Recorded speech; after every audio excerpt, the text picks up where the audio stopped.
there's a couple different ways, or at least these are the two ways that I know of to address flatline values. You can do a rolling standard deviation. So you have this rolling window, and then you look at the standard deviation, and then if the standard deviation exceeds some value that you set, then that kind of flags that data as questionable. And this is a good approach for, detecting all kinds of flat lines. Maybe a sensor flatlines at 100, right? 100, 100, 100, 101, 100, 100, 100, 101. Is that a flat line? Probably, but a rolling standard deviation approach lets you pick up that kind of flat line where there's some ambiguity into whether that's really static response or there's some kind of sensor malfunction where it's close to a static response. The other approach is a run length encoding approach. So, let's say as an example you have this string of, www.b, www, but you can express this as 12 W's, 1B, 12 W's, 3B's. So you can do this run length encoding, and then in your sensor data you can figure out if the run length encoding counts, if they exceed some threshold, like 20, then it's like, that means that you identified a run of at least 20 of the same values, and then the computer can right away flag and know, okay, those values are suspect, they're probably a flat line. The run length encoding approach is very computationally efficient. It happens in a second. But the downside is that it can only detect true flat lines that don't have any fluctuation.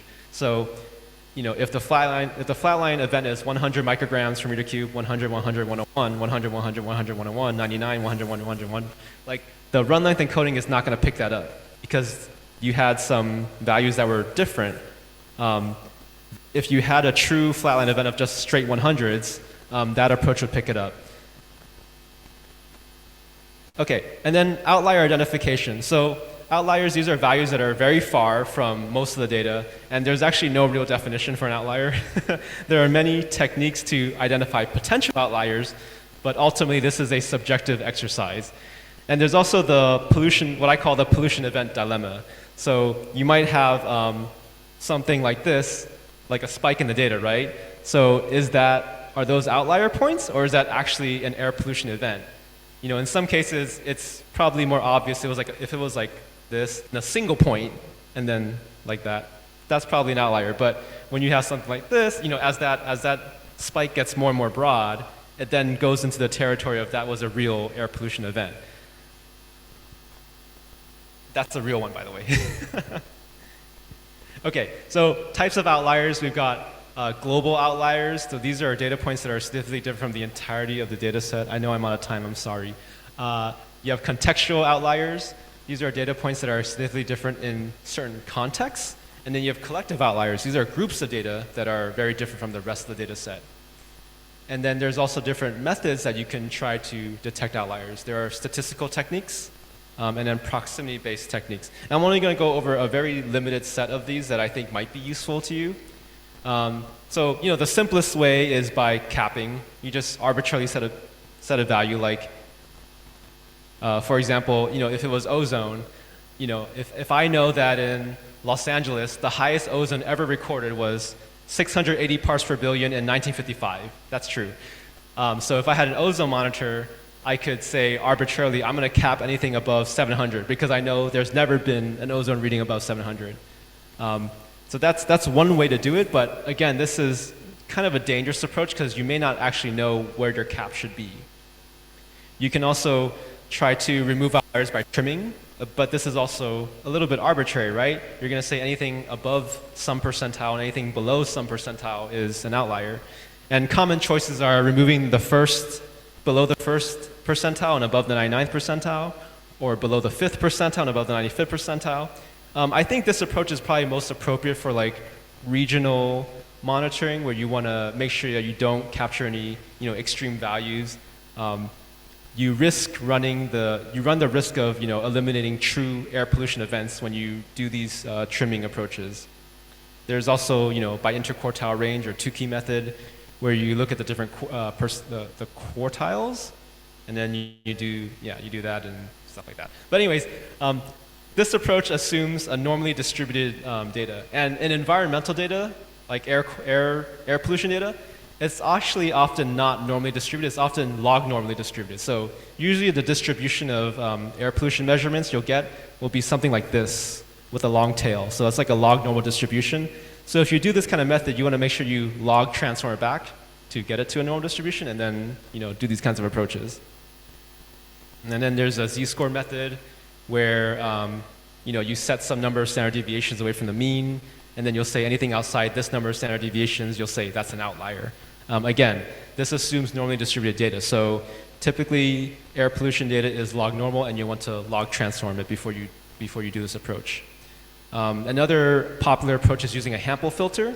So this relies on a rolling window that's analyzed, and then it looks at the median absolute deviation.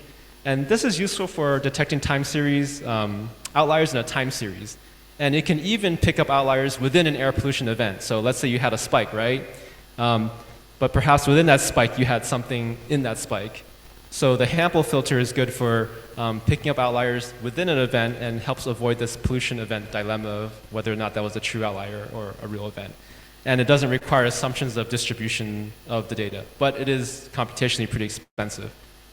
Here's an actual example of applying these techniques to some sensor data that we've collected in one of our networks. So by applying these kind of principles and approaches, this QC check was able to identify like all these values that were negative in the blue. So this sensor was always going into the negative territory a lot. And so we can't use that data. And then there are also a few periods of flat lines. And so using the run length encoding technique, it was able to quickly identify those to remove those from further consideration in the analysis.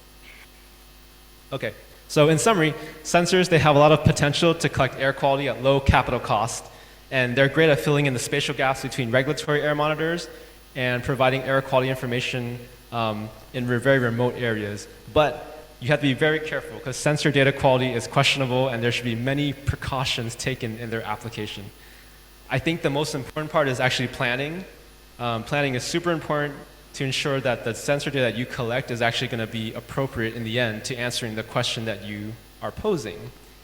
And to ensure the highest air quality data that you get, the highest quality that you get from your sensor data, you want to make sure you follow practices for the sensor setup, calibration, installation, maintenance, and continually doing these QC, quality assurance practices, and continually doing these quality control checks on the data coming in, just to make sure that you can actually use that data to interpret it to mean something and to arrive at sound conclusions.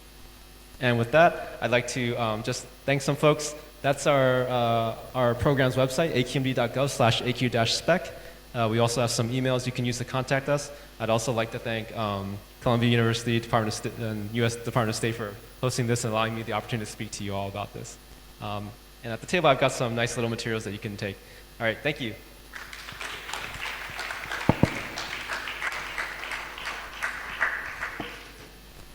Oh, right, questions.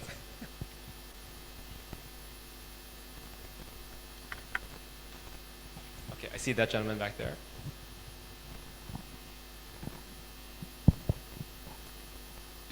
Thank you very much. I really enjoyed the presentation. Calibration, I want us to discuss calibration. Calibration simply is just measured output against, you compare the measured output against a desired output. So you spoke about gathering or co-locating sensors if you don't have a reference grade monitor to compare them.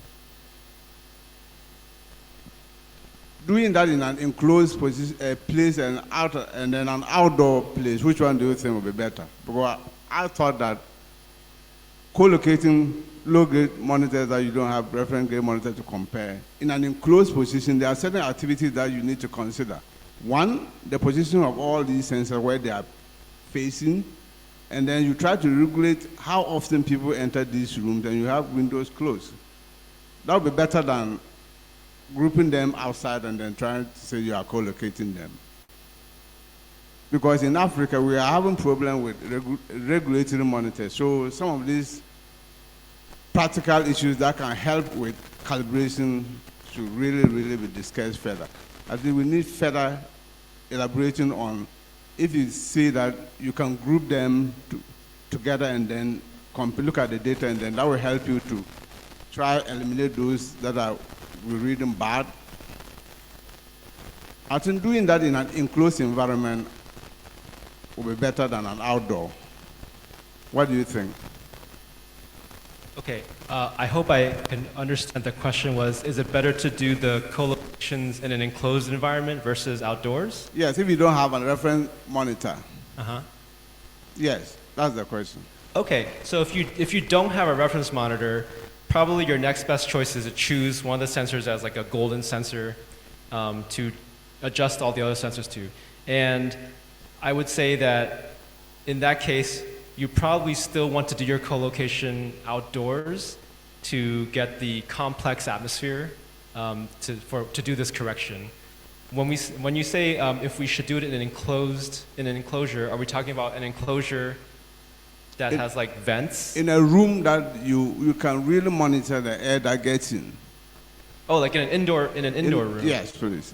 Oh, okay. Well, I mean, if your project is, well, I think, okay, that depends on the air exchange, I guess, between that indoor room and the outside. So if it's an indoor room, but the windows are always open or there's pretty good exchange, it may not make a difference.